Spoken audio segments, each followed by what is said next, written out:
Hello दोस्तों, स्वागत है आप सभी का आज की क्लास में। आज ये हिंदी का एक नया टॉपिक लेकर आए हैं जिसके बारे में हम बात करेंगे, वो है कारक। इससे पहले हिंदी की कई सारी मैं टॉपिक्स आपको लेकर आया हूँ। हिंदी भाषा का विकास, बोलियां, वर्णमाला, संधि, हिंदी पत्राचार, जनसंचार, ये सब हमने करा दिए हैं। आप हिंदी की प्लेलिस्ट बनी हुई है, वहां पर जाकर देख सकते हैं, ठीक है ना। आज हम बात करने वाले हैं नया टॉपिक है कारक। कारक को पहली बात आप यहाँ से देख सकते हैं कि कारक को परासर्ग भी बोलते हैं। कई बार अगर परासर्ग आए तो आप घबराना नहीं है, ये भी कारक की ही बात कर रहा है। और कारक होता क्या है तो समझते हैं। जो शब्द क्रिया से संबंध बनाते हैं वो कारक कहलाते हैं। जो शब्द क्रिया से संबंध बनाते हैं उनको हम क्या बोलते हैं? कारक बोलते हैं। या जो वाक्य में संज्ञा और सर्वनाम का संबंध क्रिया से बताए। किसी वाक्य में अगर कोई शब्द क्रिया जो है संज्ञा और सर्वनाम से क्रिया का रिलेशन बता रहा है तो उसको हम कारक कहते हैं, ठीक है ना। अब यहाँ से अभी इसके उदाहरण की भी बात करेंगे, हर एक बात आपको समझाएंगे। उससे पहले आपने ये समझना है, एक ऑब्जेक्टिव यहाँ से भी कई बार बनता है कि कारक के कितने भेद होते हैं। तो यहाँ से ध्यान देंगे कि दोस्तों कारक के होते हैं 8 भेद। कितने होते हैं? 8 भेद होते हैं कारक के, ठीक है ना। उसके बाद कौन कौन से हैं तो यहाँ से याद करते हैं। कर्ता, क्रम, करण, संप्रदान, अपादान, संबंध, अधिकरण और संबोधन। ये तो आप याद कर सकते हैं। कर्ता कारक, कर्म कारक, करण कारक, अधिकरण कारक, अपादान कारक, सब हो सकता है। लेकिन सबसे महत्वपूर्ण है ये जो इनकी विभक्तियां लिखी हैं।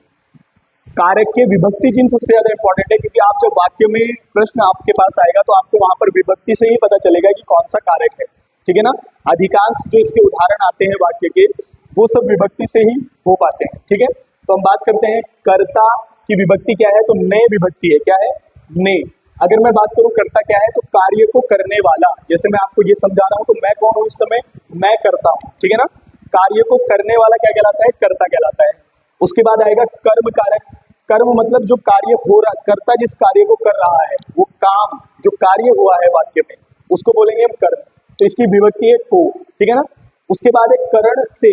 करण का से का मतलब है बच्चों माध्यम, यानी कि करण कारक में जो है माध्यम या साधन, जिस साधन या जिस माध्यम से हम कार्य को पूरा कर रहा है कर्ता। और कौन सा कार्य कर रहा है तो वो कर्म हो गया, कर्ता कर रहा है तो कर्ता हो गया वो कारक, ठीक है ना। और जिस चीज से उस कार्य को पूरा किया जा रहा है वो है करण कारक, ठीक है ना। तो इसकी विभक्ति है से विभक्ति। क्या है? से। संप्रदान के लिए को। संप्रदान के लिए को, ये संप्रदान जो कारक है यहाँ से आप समझते हैं।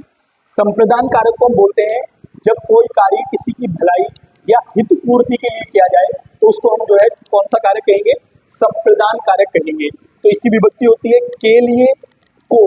अब यहाँ पर देख सकते हैं आप कि को विभक्ति कर्म में भी आई है और को विभक्ति जो है वो संप्रदान कारक में भी आई है। तो घबराना नहीं है। यहाँ को का मतलब काम से है और यहाँ को का मतलब है किसी को दान देने से या किसी की भलाई करने से है। जब इसके उदाहरण करेंगे आप तो आपको यहाँ से समझ में आ जाएगा, ठीक है ना। आगे बढ़ते हैं। अब अपादान कारक की बात करें तो अपादान कारक है मतलब से। इसकी विभक्ति क्या है? से। अब यहाँ पर देखेंगे आप करण से विभक्ति है और अपादान से। इस से का मतलब है जिस माध्यम से कार्य को किया गया, और इस से का मतलब बच्चों यहाँ से अलग होने से है। किससे है? अलग होने से। आप यहाँ से याद रखेंगे, कभी भी संप्रदान को अपादान को याद करने की अगर आवश्यकता पड़े तो ये ध्यान रखना 90% वाक्य इसमें ऐसे आएंगे, वो आपको ऐसे वाक्य देगा जो चीज दोबारा से जुड़ नहीं सकती। अगर कहीं कोई चीज जो है अलग हो रही है, खत्म हो रही है, या फिर जो है आप कंपैरिजन कर रहे हैं उसका, तो यहाँ पर कौन सा कारक होगा? अपादान कारक होगा, जो अलग हो रहा है, ठीक है ना। उसके बाद संबंध। संबंध की विभक्ति है का, की, के, रा, री, रे।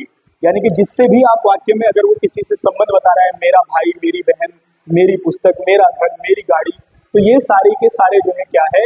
पुस्तक, वो आपका संबंध कारक है, ठीक है ना। विभक्ति का, की, के, रा, री, रे, ठीक है ना।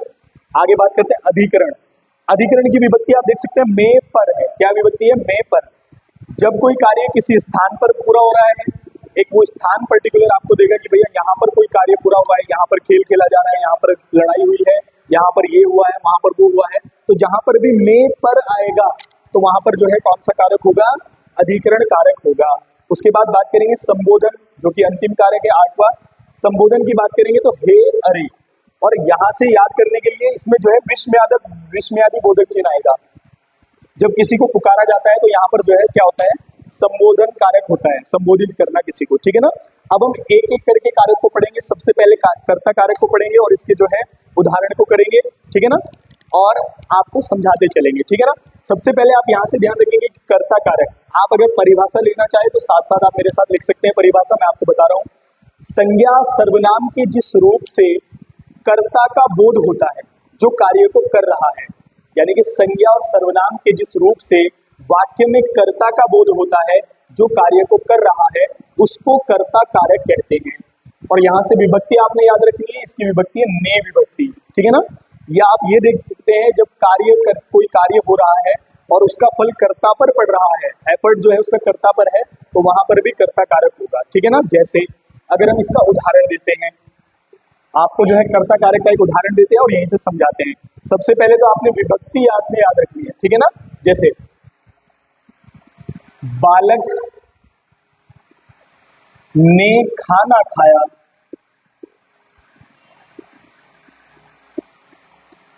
ठीक है ना। यहां से आप याद रखेंगे एक विभक्ति है, बालक ने खाना खाया, ठीक है ना।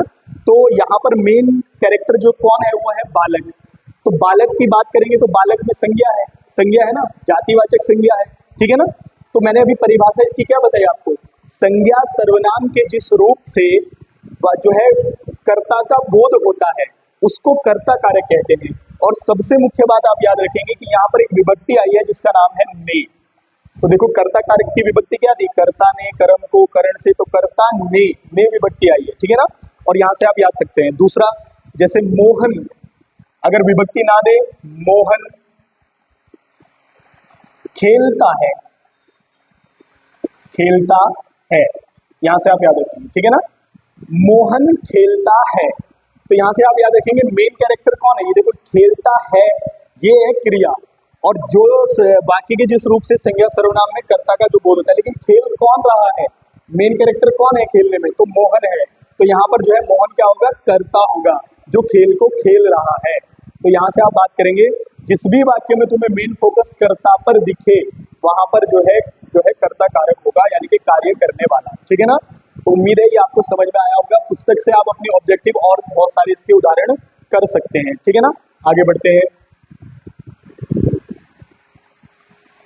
अब हम बात करेंगे जो है कर्म कारक की। किसकी बात करेंगे, कर्म कारक की। तो यहां से ध्यान रखेंगे पहले कर्म कारक, इसकी परिभाषा क्या है कर्म कारक की, जिसमें क्रिया का फल व्यक्ति, वस्तु या किसी स्थान पर पड़े।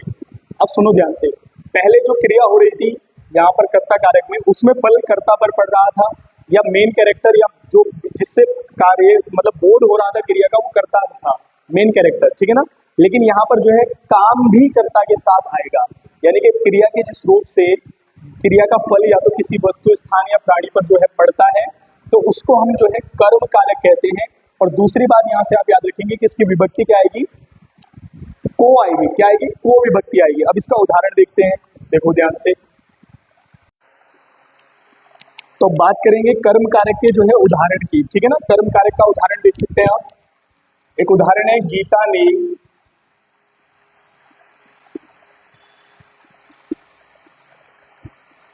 सांप को मारा। यहां से आप ध्यान रखेंगे, उदाहरण है गीता ने सांप को मारा, ठीक है। अब देखो जैसे हमने कर्ता कारक की बात की थी, तो उसमें कर्ता मतलब जो कार्य को कर रहा है, मेन फोकस करता है, ठीक है ना। और यहाँ पर जिस क्रिया में काम भी साथ में आता है वहां पर कर्म कारक होता है, ठीक है ना। जैसे गीता ने सांप को मारा, अगर आप यहाँ पर ध्यान से देखेंगे तो आपको दिखेगा कि यहाँ पर जो कर्ता है वो है गीता, ये है आपका क्या, कर्ता कारक, ये भी आपने समझना है, ठीक है ना। और उसके बाद कार्य हुआ है, जो कार्य है वो है सांप को मारने का, ठीक है ना। तो ये हो गया कर्म कारक, क्या है, कर्म कारक। और क्रिया है जो है मारना, क्या होगी, क्रिया हो गई मारना। तो यहाँ से आपने ध्यान रखना है, जहां पर जो है देखो अभी हमने कर्ता कारक पढ़ा, तो उसमें कर्ता ने यानी कि जो है जो कार्य को कर रहा है, और फिर जब काम आ जाता है, जो काम हुआ है, गीता ने सांप को मारने का काम किया है। अगर ये वाक्य इस तरीके से होता है कि गीता ने मारा, तो यहाँ पर कर्ता कारक था इसमें, लेकिन यहाँ पर गीता ने सांप को मारा, तो इसमें दो कारक आपको मिलेंगे, एक कर्ता कारक और एक कर्म कारक। कर्ता कारक है गीता, कर्म कारक है क्या, सांप, यानी कि सांप को मारना, और क्रिया है मारना, ठीक है ना। तो इस तरीके से आप ध्यान रखेंगे यहाँ से, ठीक है। आगे बढ़ते हैं, एक और दो उदाहरण इसका देख ले सकते हैं आप। राम ने रावण को मारा, अगर ये आता केवल राम ने मारा तो कर्ता कारक था, और राम ने रावण को मारा, तो ये हो गया आपका कौन सा, कर्म कारक हो गया, ठीक है ना। अब तीसरा हम बात करेंगे कर्ण कारक की, किसकी, कर्ण कारक या कर्ण कारक, ठीक है ना। अब कर्ण कारक में क्या होता है कि क्रिया यानी कि वाक्य के जिस रूप से क्रिया के होने में जो साधन प्रयोग किया गया है, जिस माध्यम से क्रिया पूरी हुई है, जिस साधन से क्रिया को पूरा किया गया है, उसको हम कहेंगे कर्ण कारक। विभक्ति है से, ठीक है ना। जैसे एक उदाहरण देते हैं यहां पर, राम ने रावण को, ठीक है ना, बाण से मारा। किससे मारा, बाण से मारा। अब ये ध्यान रखेंगे यहां से आप, अब देखो यहां पर आप देख सकते हैं आपको तीन कारक देखने को मिलेंगे। सबसे पहले कर्ता कारक इसमें कौन है, तो राम है, ठीक है ना।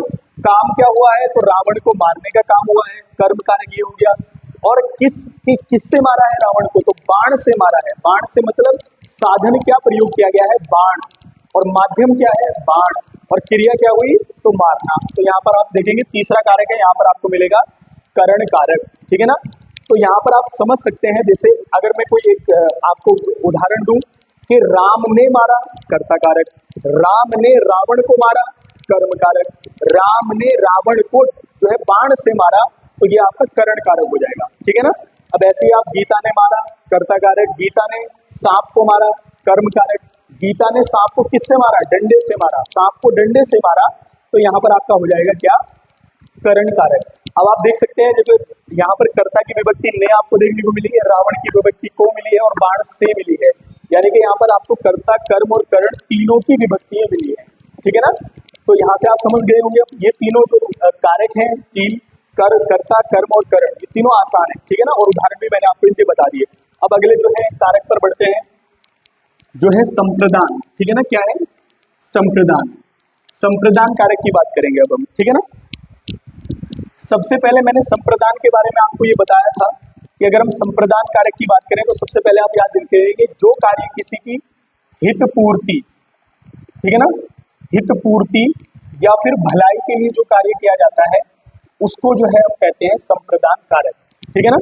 और विभक्ति क्या है इसकी, के लिए या को, ठीक है ना। जैसे एक उदाहरण इसका मैं दिखाता हूं आपको। जैसे वाक्य लिखा हुआ है, भिखारी को वस्त्र दो, ध्यान से सुनना, ठीक है ना। वाक्य क्या लिखा है, भिखारी को वस्त्र दो। देखो यहाँ पर को विभक्ति आई है, और आप यह को विभक्ति किसकी थी, कर्म कारक की भी थी और संप्रदान कारक की भी है, लेकिन यहाँ को का मतलब कुछ और है, वहां को का मतलब आपका जो है कार्य से था, ठीक है ना। अब भिखारी को वस्त्र दो, देखो भिखारी का क्या किया गया है, भला किया गया है, एक कार्य हुआ है जो पूर्ति के लिए किया गया है, तो वहां पर कौन सा कारक होगा, वहां पर संप्रदान कारक होगा। विभक्ति क्या आई है, को विभक्ति आई है, ठीक है ना। दूसरा एक और उदाहरण देख सकते हैं आप, जैसे है लिखा हुआ, डॉक्टर रोगी के लिए, रोगी के लिए, ठीक है ना, दवाई लाया, दवाई लाया, ठीक है ना। देखो यहां से तो एक और है, डॉक्टर रोगी के लिए दवाई लाया, ठीक है ना। तो यानी कि भलाई की है रोगी की डॉक्टर साहब ने, तो यहाँ पर लेकिन विभक्ति भी आप याद रखेंगे, ले के लिए। तो जहाँ संप्रदान की विभक्ति थी के लिए और को, तो यहाँ पर दोनों उदाहरण मैंने आपको उसके दे दिए हैं। जब भी कोई कार्य किसी की भलाई या हित पूर्ति के लिए किया जाए, तो वहां पर कौन सा कारक होगा, तो आप याद रखेंगे वहां पर जो है संप्रदान कारक होगा, ठीक है। आगे बढ़ते हैं, अगला, ठीक है। आप इसके ऑब्जेक्टिव जाकर अपनी नोटबुक से कर सकते हैं, मैं आपको एक एक दो दो उदाहरण से इसका अर्थ समझा रहा हूं, जिससे आप लगा सकते हैं। आपको ये जरूर याद होना चाहिए कि कौन से कारक की कौन सी विभक्ति है, ठीक है ना।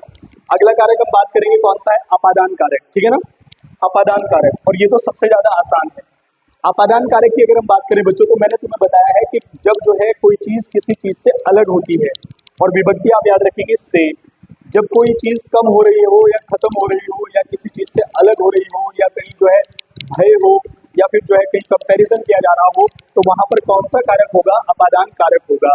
90% वाक्य इसमें ऐसे आएंगे, जो आप ध्यान रखेंगे, जो कभी जुड़ ना सके, यानी कि अगर कोई चीज किसी से अलग हुई है तो वो कभी जुड़ ना पाए, दोबारा संभव ना हो उसका जुड़ना, तो वहां पर भी अपादान कारक होगा, ठीक है। जैसे एक उदाहरण देखते हैं हम, वृक्ष से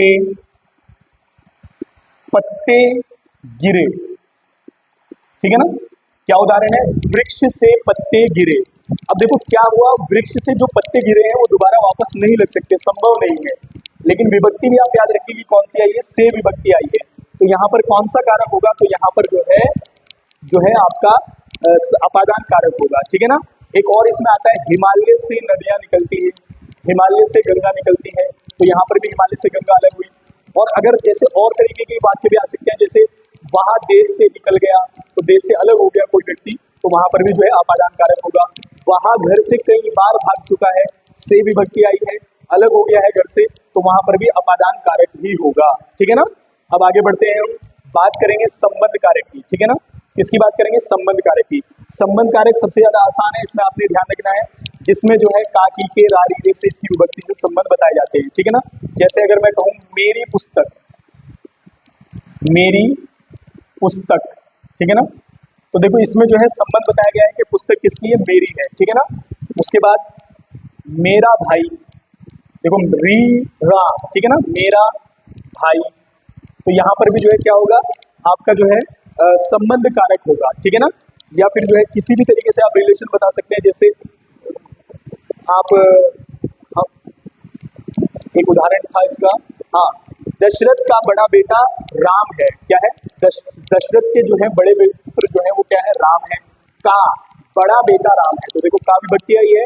और आप ये भी है, मतलब जिस भी वाक्य में आपको सोहन रोहन का भाई है, वहां मेरा बड़ा भाई है, तो जहां पर भी आपको जो है रिलेशन की बात आएगी संबंध की, तो वहां पर जो है संबंध कारक होगा, ठीक है ना। आगे बढ़ते हैं, अगला बड़ा ही महत्वपूर्ण जो है कारक है और नाम है अधिकरण कारक। क्या है, अधिकरण कारक। अधिकरण कारक के बारे में मैंने अब तुम्हें बताया था कि जो भी चीज कहीं पर किसी